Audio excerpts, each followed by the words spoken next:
Another goal that we have today as we read this story is that we are going to make predictions. And a prediction is when you kind of make a little guess about what's going to happen next.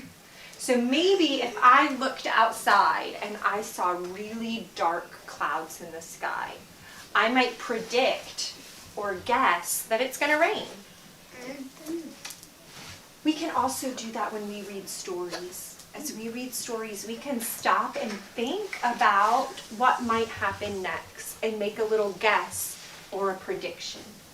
When I say turn and talk, you're going to say the words to your partner, I predict that, and then say what you think is going to happen. I predict that. Turn and talk. What do you predict? I think the mitten is gonna turn into a tree. So I predict. Can you say those words? I predict. that the mitten is gonna turn into a tree. All right. Our next person is Malaya, and as Malaya tells her prediction, let's make sure we're looking at the person speaking. Malaya, what do you think might happen? I think that mittens are going to grow on the tree. Who agrees with that?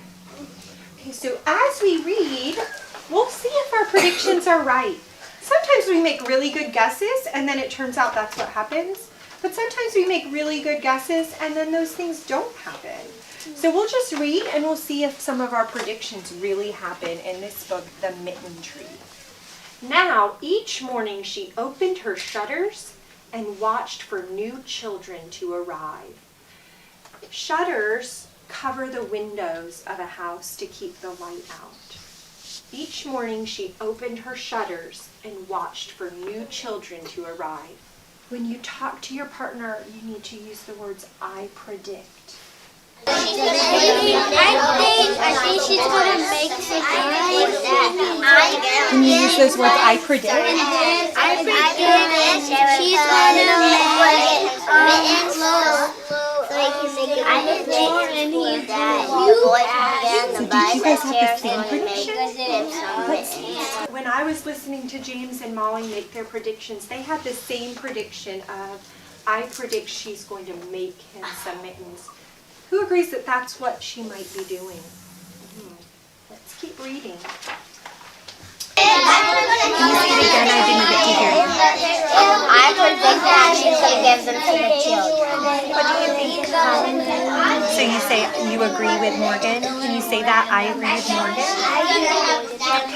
Morgan? Do both of those make sense? Don't you think those both could happen? Yeah. So even if one of them is right and one of them is wrong, were they good predictions? Yeah. What if I said, I think she's going to take all the mittens and go on an airplane ride? No, that doesn't make sense. Why doesn't that make any sense?